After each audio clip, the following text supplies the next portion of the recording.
Hello everyone. So in this video, I'll be sharing my top 5 stocks to buy and hold forever. So if you are a stock investor that are searching for companies to be added into your portfolio and you want these stocks to grow your portfolio in a safe and stable manner, worry-free of course, okay, without much monitoring, yes, then this video is for you. Yeah.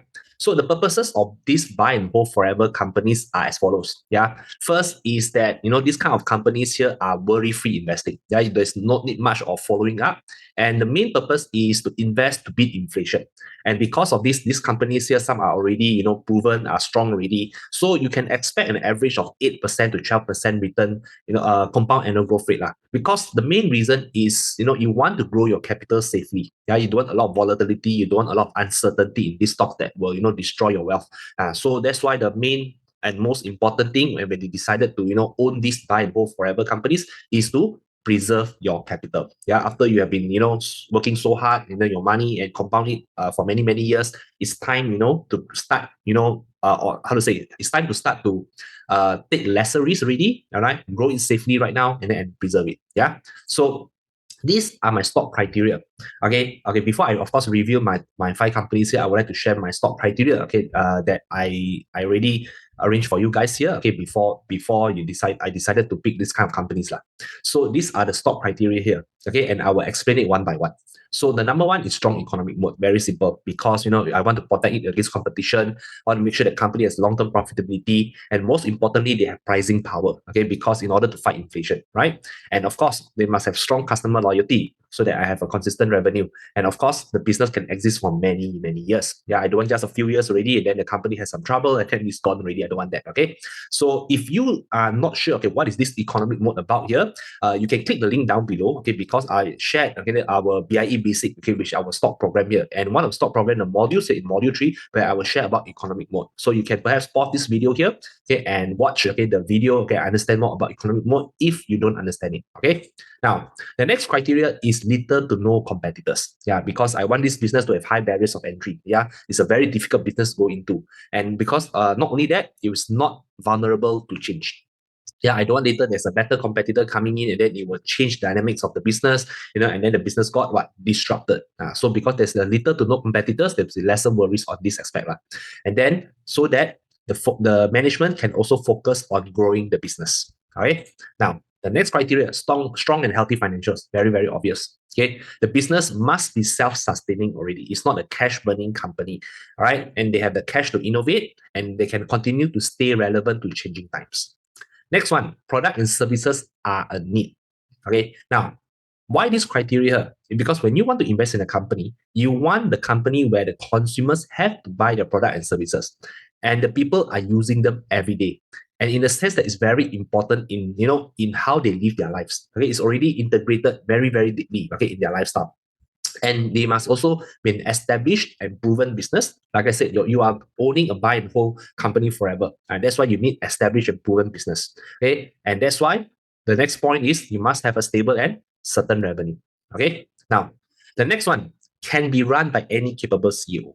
Some companies heavily rely on the CEO's vision, okay, and the CEO's capability in order to grow the company. Okay, but I don't want that. Okay, because the company can exist forever, human cannot, right? So I want to, when I invest in a company, I don't want any key man risk. Okay. And the business must be established already, like I said, okay, established business already. And any CEO that comes in, whether any replacement, okay, they only need to run it better. Okay, because certain companies they really need to rely on the innovation and they really need to rely on the capabilities of the CEO. So it will be very, very uncertain. So I don't want that. Yeah. Okay. Next thing, when I invest in this kind of buy and hold forever companies, right, the most important thing is shareholders can sleep well. Okay, because you don't want to invest in the company that you need a lot of monitoring. Okay, it's very, very troublesome. Okay, because your purpose is to buy and hold forever, right?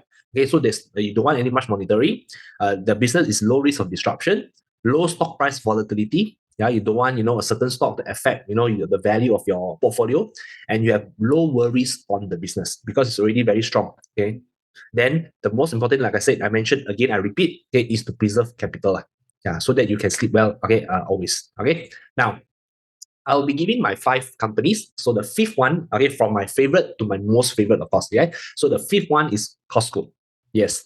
Okay. So Costco, why I picked this company is very simple. Okay, it's because everyone buys grocery and household items. Okay, it's a very, very simple and easy business to understand. No matter how advanced, okay, or how technologically advanced people is in the future, right?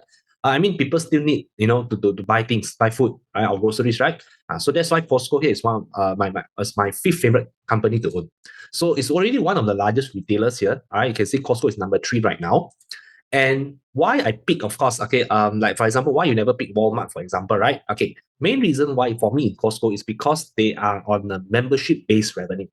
Okay, it's stable, it has a certain subscription model, and the revenue comes from the annual membership fees here. So that's why the revenue is very, very certain based on the subscription, right? So fees can also adjust to follow inflation. This is my favorite because you say you are buying a company that you hold forever. Inflation will be forever be here. Things will get more expensive, costs will be higher. So in order to cover back all of this here, the company's product must be able okay, to increase their price. So that's why the fees here can adjust to follow inflation. Okay. Next one, customer loyalty. And Costco, you can see they provide high quality products at competitive prices. And you can see here their loyal customers, they have a 90.4% renewal rate. This shows that this is something that Costco is providing something that what the consumer wants. Okay, and they are very happy with the service. That's why they are able to achieve a 90% renewal rate. And this also provides what? Stable certain revenue. Okay, not only that, Costco, their location is in a high population area across the US. And the thing is this, physical locations cannot be replicated. So the moment you are already positioned in the very strategic location, right? It's very, very difficult, okay, to have another big, okay, or another competitor coming in, okay, because the location is just that there's only one location, right? So Costco right now, they have 624 locations all across US, all right? And you can see here that the location here is not too saturated in a sense, okay, not too saturated. You know why? Because you can see the number of stores are very well, spread out across the states, and the population per store here is still a lot. So each area here, they can support, okay, the number of stores in each state. Yeah. Okay. So the business has been doing very well. You can see the revenue has continued to grow. Okay, and the margins all right, is always okay, very, very consistent and stable. So this is a very no drama type of company, and I'm very happy to hold this company, okay, if given a chance. So number four is Amazon. Now, first thing why I like Amazon, okay, also my fourth place is because of their diversified revenue stream. Right? They have a lot of businesses here, online store, third-party seller, advertising and everything. But to go more detailed, okay, this is their ecosystem. Okay, remember my criteria where I say this must be a product that people use every single day and that to a point that is integrated into their life. And this is how integrated, okay, Amazon is into people's lives. No matter where you go, you are in media, okay, whether you are in advertising, healthcare, all right, or Amazon is famous for their e-commerce, right? Okay, e-commerce services here, cloud services also. Yeah, so everyone, okay, Amazon touches on everyone's every aspect of their life. And in terms of e-commerce here, Amazon is a very clear leader in terms of e-commerce. Yeah, so there's a very top position. And then in terms of the cloud, all right, as you all know, now is about AI and stuff. People are generating a lot of data. I'm pretty sure, data centers or cloud infrastructure, is more of a need right now. Okay, more and more people, more companies need, okay, to build more cloud infrastructure. So AWS, Amazon Web Services, yeah, is also the number one. They are the leading, okay, dominantly in the cloud market. Okay. Then another aspect of Amazon's business is also on advertising. Okay, number one right now, of course, is Google and also YouTube. YouTube, if you all know, owned by Google, right? The second place is Meta, and the third place, okay, is by Amazon. And you must understand, Amazon's main business is the e-commerce business, and advertising, okay, is also a substantial of their business. So another thing that I really comfortable, okay, in owning Amazon is the culture that they have built by Jeff Bezos. Okay, it's customer obsession. So we are not competitor obsessed, we are customer obsessed. And we start with what the customer needs and we work backwards. Now, this culture here is very, very important, okay, because they can continue to innovate and stay relevant here. All right, why I say that? Okay, because you see, as time goes by, I'm very sure people will change, people will evolve. Okay, they may want different things. Okay, in the future, I do not know that. But as long as you are customer obsessed, you are finding out what they want, what are the new problems faced, and you provide the solution, then they will always have demand, okay, for your product and services.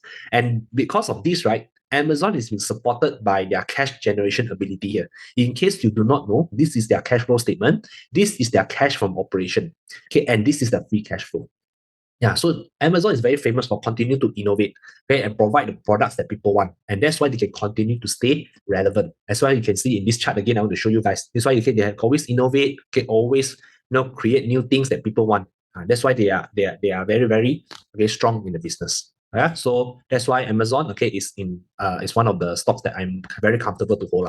Right? Okay, number three. Yeah, surprisingly, okay, I know some of you may disagree with this stock here, but for me, okay, Meta is again a very, very strong company. And I don't think there's any other near competitors, okay, that are able to replace Meta. So that's why, okay, it's on the third place, okay, of my list of stocks here.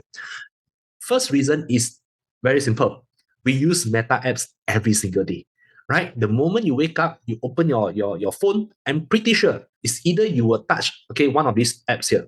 You may just check up your WhatsApp messages first, okay, then you go to your updates, okay, go to Facebook, then after that you move to Instagram. So whenever you close one app, you open another app and it belongs to Meta also. Okay, mainly because why? Is because of humans habit or the wants of humans is that you want to get updated always on the latest news. Okay, and people always want to communicate or even keep in touch with family and friends. Yeah, so that's why this social media app here, okay, is something that we use every day. You cannot deny that, right? So, and that's why you can see the apps here, okay, are the ones contributing the advertising revenue. Okay, the majority, or I would say almost all of it, okay, advertising revenue, okay, from these four apps here. Yeah. So the next point is I say it's very difficult to replace Meta, okay, because of their very strong and solid network effect and switching costs. You can see currently right now, as of now, the data that I got, okay, they have around 3.3 billion, okay, users. In order to, replace Meta completely, for example, okay, it's very, very difficult. How do you want to replace 3.3 billion when each company are now relying on this platform to communicate and to contact with each other, okay, or even to update or to spread their news and doing business. So it's very, very difficult to replace. Okay, and this is another chart you can see. Okay, like for example, Meta's app alone is already dominate the four places here. You see, Facebook, WhatsApp, Instagram, and Messenger. So whenever you open a phone, a phone, you're going juggle around your market share in terms of attention span. A lot are surrounding around Meta's apps. Like for example, okay, you say you may use a Snapchat. Snapchat, once you open, you close, then no more already. Your attention is gone. Okay, your attention span. Then, but for Meta, it's different. You may open WhatsApp chat, reply. Then after that, you move to Facebook chat to check your any updates. Then after, hey, I want to go to Instagram right now to watch my reels, or example like that. Yeah. So that's why, okay, it's very, very difficult to replace Meta. And of course, the market share in terms of advertising, Meta is number 2 right now. Okay, it's a dominant market. Yeah. And like I said, okay, Meta can increase advertising price, okay, to fight inflation. Yeah. So this is a very good thing. And Meta is a cash generating machine currently right now. Yes. Okay, so you can see this is the cash from operation. Okay, and this is the free cash flow. Yeah. And number 2, okay, my favorite stock, number 2 is Visa. Very, very strong company. Yeah, because they have a dominant market position and an almost duopoly market. There are many other credit cards, okay, or payment providers, okay, but the ones dominated is by Visa and MasterCard currently. These two, I would say almost duopoly market. Okay, so the next thing is this revenue growth can follow inflation. You know that? Because you see, Visa earns primarily from transaction fees, right? So they are based on the price of the goods and services. So if price increase due to inflation, then Visa's fees will also increase together. So you have no worries on. Okay, so that's why the business, okay, in terms of Visa, they will definitely, okay, there will be a predictability, okay, that their revenue will grow. Okay, they may increase their transaction fees percentage, okay, maybe in the future. But what assures us is that the Visa will grow because of inflation. Do you understand that? So that's why this is my number 2, okay, stock, my number 2 favorite, okay, to own this company, okay, to buy and hold forever. Yeah, and another thing that amazes me, okay, and attracts me the most is that they are involved in every industry. When there's payment involved, Visa is there, right? It doesn't matter. I don't care where are you from. You are from real estate or consumer or healthcare, utility. There will be payment involved, okay, and people will definitely use Visa. All right. Okay, and the most incredible thing is the business is very, very strong. stable growth, and super high margins. Do you know that their gross profit margin is always 98% here? Okay, and their net profit margin is 55% right now. Okay, it's so thick margin here. So you can see this is the revenue. Okay, after minus everything, this is the net profit. So this it shows a very strong company. Okay, now before I go to my number one stock, okay, now I know what you are thinking already. Okay, I'm very sure whenever I spoke any one of the stock, you will go and pause it, you will check the share price and stuff, and this is what you are looking at. Oh, you stock price go up, stock price go up. Okay, and go and check Meta, also like that. Visa, also like that. Okay, so I'm pretty sure you will say, Daniel, stock price flew up already. Stock price is overvalued. Okay, then you will may say a scared price will fall after you buy. And then maybe some of you dig deeper one, you will then say, hey, these are boring companies lah. Okay, the business grow too slow. Okay, yeah, that's why I know what you are thinking already. The opportunities from these stocks here, you can see is through the 2022 to 2023. So for those of you who took advantage, okay, during this period, congratulations to you. But perhaps maybe you are a new investor, then yeah, you may have said you have missed the boat already in a sense. Okay, now, but let me tell you guys, what if you have the chance to discover my top 5 stocks for 2025? And I will tell you this, these 5 stocks of that I have already picked, okay, for 2025 here, it's already proven that their revenue is growing at 20 to 35%. And currently, right now, okay, their stock price has crashed so much as is around 40% to 50% undervalued. And the team and I, okay, are very confident there is a high potential stock recovery, okay, for these companies for this year. Okay, so let me tell you this, these are the stocks that we are focusing now for 2025. You can see the fundamentals of the company. You can see this is the revenue. Okay, this is the operating income. Right? Revenue, operating income. Okay, and one of the companies here have a temporary hurdle, facing a temporary hurdle. That's why the revenue drop here. But you cannot deny, okay, that the company is continuing to grow. But you can see the business here all very good, right? But do you know what happened to the stock? This is what happened to the stock. 70% drop, 30% drop, 55% drop. So we viewed it, okay, that when you combine a strong company but a weak stock, it's a big opportunity. All right. So because you see, this is the opportunities that we identified in 2022 and 2023. Okay, Palantir and CrowdStrike. At that time, you can see the drop 70%, drop 66%. Okay, these are the companies here. Okay, like Shopify also. Okay, at that time dropped a lot. Okay, and then we identified it, and then now our members get a lot. Okay, generated around this one close to 300% return, 200% return. Okay, from these stocks here. Okay, so this is not because of hindsight. I pick a stock and then show you guys. Okay, it's proven by our members' achievements. Okay, you can see here, these are real evidence and real achievements, okay, by our members. You can see this one, okay, another one, all right, and many others as you can see here. Okay, these are real people, okay, and real achievements, okay, by our members. All right. So I would like to invite you guys, of course, okay, to my meet and greet session, okay, for this February, okay, in Singapore, okay, and on March, okay, it will be in Malaysia. So the BIA team rarely runs public events. Okay, we always do private events, and people that come will only come from referrals of me. Okay, so this is our very first ever public event. Okay, it's a meet and greet with me in order to thank you guys. Okay, because my YouTube subscriber has already hit 15,000 here. So it'll be great to meet, okay, some of the followers, some of my followers, which is you guys, okay. So what you'll be getting in this meet and greet session here. So this is the agenda, short and sweet. Okay, straight away you come, we won't waste your time, we'll give you a lot of information. So I will share with you our strategy for 2025. Of course, the highlight of the day to share our top 2 stock opportunities. And I will share with you how, okay, we can generate this kind of returns by our members that you saw just now. So I will share with you the secrets to high profits, and we will end it with a Q&A session. Yeah. And the stocks here, like I said, it's not that we just pluck out from the air and then we just share with you guys, okay, just for the purpose of sharing. No, these are the stocks that we have already followed, okay, for many years, right? And we have identified it, and it's also the same stocks that we are sharing with our own members inside here. Yeah, so you'll be getting our top 2 out of 5 stock opportunities for 2025. And believe it or not, okay, we are fairly confident that we have found our next Palantir and CrowdStrike. Yeah, these are the stocks. Okay, so if you want to know what is it, then come to this event, right? And of course, no worry, I'm very sure some of you are skeptical. Okay, this event here, okay, don't worry, there will be no upsells, no games, okay, and no hype, no worry. Pure, okay, pure content, pure information for you guys, okay, and you can come, you will learn a lot of things. Yeah. So okay, you can screenshot this video here. So do join us if you are from Singapore. My meet and greet session will be on 22nd February 2025, and on Malaysia it will be on 16 March 2025. Okay, and do grab it now before 31st January 2025. Yeah, because there will be early bird ticket at 30. Okay, for our Singapore followers here. Okay, it was only at 35 Sing dollar. For Malaysia, you have 50. ringgit per pax. Yeah. So do grab it before 31st January. If after that, okay, there will be a normal ticket price already, it will be a price increase. Okay.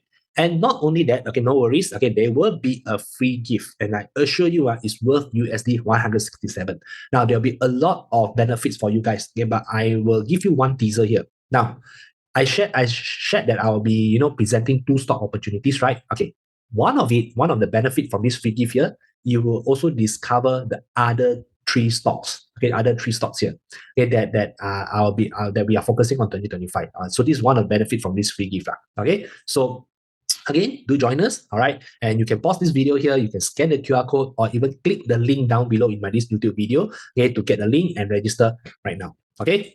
All right, so if you have any questions, of course, okay, you want to ask about this event, feel free, okay, to contact us via WhatsApp in this number here, or just scan the QR code and it will lead you to the WhatsApp, and my team will reply you, okay? Now, so let's move forward to my number one stock, okay? And I'm not sure whether, a lot of you know this company here. My top highest conviction and most favorite stock to buy and hold forever is ASML. All right. So ASML here is one of the stocks that is finally undervalued. Now, a lot of the stocks that I shared previously, are around fairly valued already, right?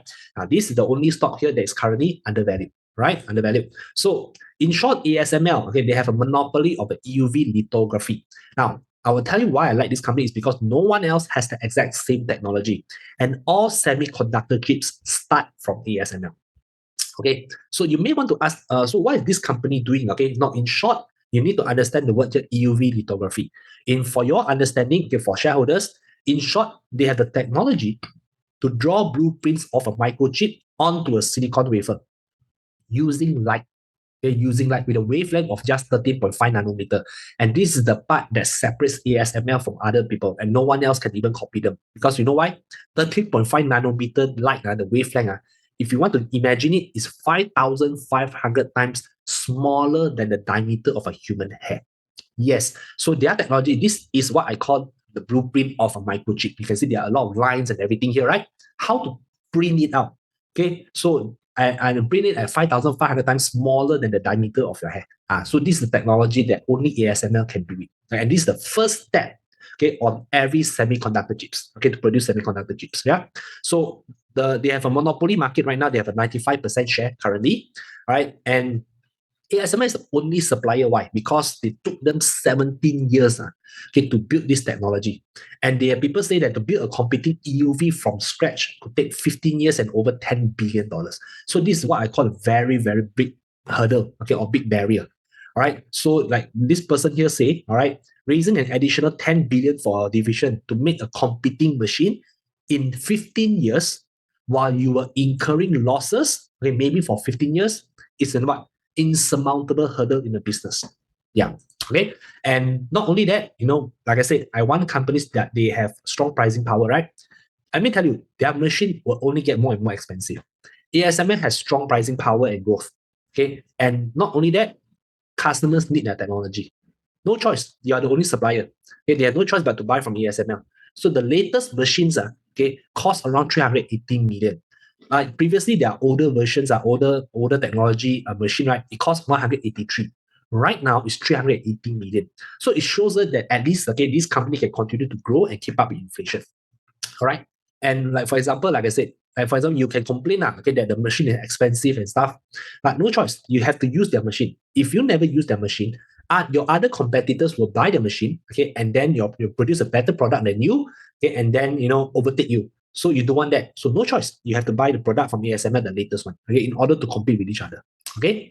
Now, not only that, okay, of selling the machines, right?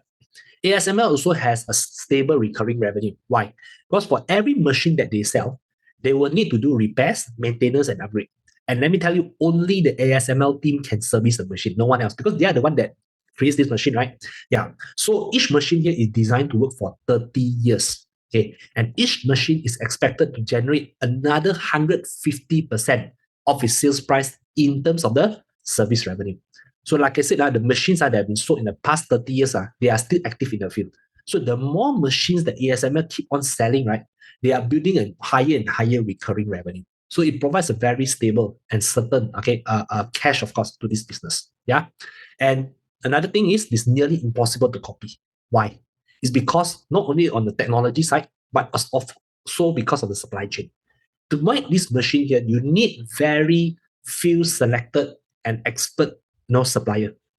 Okay, and ASML goes to great lengths to secure or even protect their supply chain here. Right? Like for example, it even invest in one of the key providers like Z's, this company here. Yeah. So for example, okay, like this company, Simon, Hermes, okay, Brian, for example, okay, if let's say other competitors want to copy, it's very difficult because ASML has already in control of these suppliers here. So when they control this supplier, other competitors very hard to copy also, right? Okay. So very high switching costs also. Yeah. You see, because the machine is so important, right? The other semiconductor manufacturers, their fabs are designed to accommodate ASML's machine to this point here. All right. So, like I said, chip fabs are meticulously planned. They take about 3 to 4 years to build. All right. And their design, okay, you see, ASML's EUV and DUV machines are a major factor in the design of the current fabs. It accounts for almost 20 to 25% of their construction costs. So this is how high the switching cost is. If they say these people here want to change to another competitor, if there is one, okay, then they will have to revamp the whole, chip fabs to suit it, and it will incur a lot of cost. So it will deter them. So that's why there's a high switching cost here for ASML. Okay. So in short, my final reason, okay, on owning this company is falls down to this reason. If ASML falls, the whole world falls. Okay, it's like that lah. ASML, this is the chip block here. If this chip here falls, the whole world here falls. Why? You see, if ASML goes bankrupt or gone from this world, I tell you this, there's no need to bother, okay, to invest in other companies already. No need. You won't escape from it. Because other companies run by technology also, right? And technology means semiconductor. You can say, let's say, okay, I invest in, okay, CrowdStrike or Palantir lah, no problem. Okay, but let me tell you, they run by the computers, okay, the data centers, okay, or the software, all run by technology, all run by semiconductor in a way, right? So if this falls, I tell you, it's the end of the world. I trust me, you will be flung back to the Stone Age already. Right? This is how important ESML is, okay, to the whole world. And that's why I'm very confident, okay, and very comfortable, okay, I have high conviction of owning ESML. Okay, it's a buy and hold stock for me forever lah. Okay. So again, guys, okay, I hope you guys enjoyed this video here. So again, okay, I welcome you guys to join my meet and greet session here. Okay, for our Singaporean friends on February, for the Malaysian friends is on March 2025. So I shall end this video here with this slide here. So click the link down below or scan the QR code here and register right now. Okay, so see you guys again in this session, okay, or perhaps in my next YouTube video. So thanks guys for watching.